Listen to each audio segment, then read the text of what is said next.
Bonjour à tous.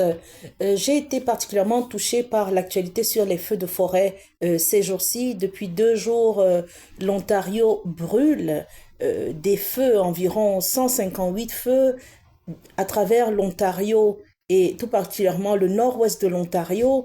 Plusieurs maisons sont calcinées, des personnes et des familles, des milliers de familles sont à la rue et se retrouvent entassées dans des hôtels, ne savent pas qu'est-ce qu'elles vont faire de leur vie dans les jours à venir.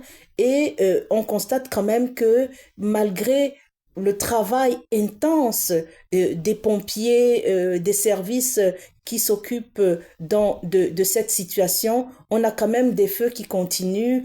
On constate que déjà à travers le Canada, c'est environ 800 feux qu'on a en Alberta, déjà au Saskatchewan et également au Manitoba, en plus du nord-ouest de l'Ontario.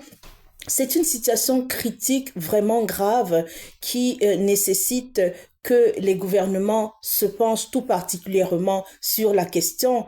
Et je vois beaucoup de personnes sur les réseaux sociaux, par exemple, qui sont indignés, mais également des Américains qui sont indignés du fait que la fumée de ces feux de forêt sont en train d'atteindre des villes comme le Michigan et on a même un sénateur américain républicain, Monsieur Bernie Moreno, qui est en train de proposer une loi pour sanctionner le Canada sous prétexte que le Canada devrait faire vraiment mieux pour empêcher que la fumée des feux de forêt n'atteigne les villes américaines. C'est assez aberrant parce que en 2025, on a eu des feux en Californie et c'était vraiment dévastateur pour ces populations-là.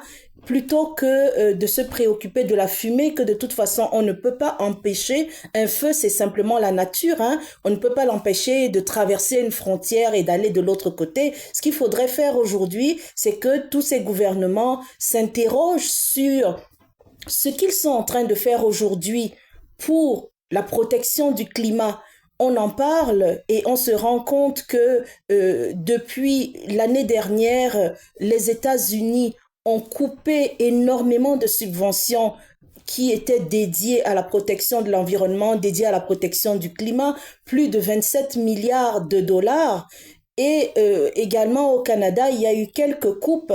Il faudrait aujourd'hui s'interroger parce que les situations qui arrivent dans le monde, ce n'est pas seulement en Amérique. Déjà en Europe, on a constaté une canicule extraordinaire, des températures qui n'avaient pas eu lieu depuis des dizaines d'années. Ça veut dire qu'aujourd'hui, notre climat est en danger et il faudrait vraiment faire quelque chose pour cela.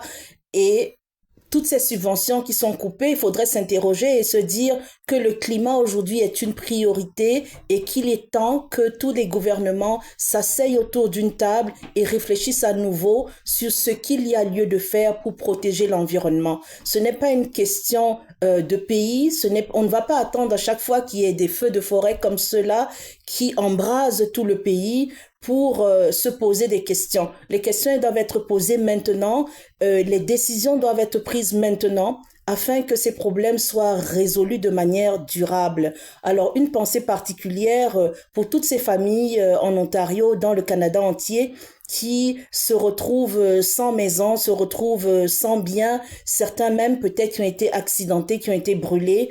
Une pensée particulière pour eux et beaucoup de courage à ces familles-là.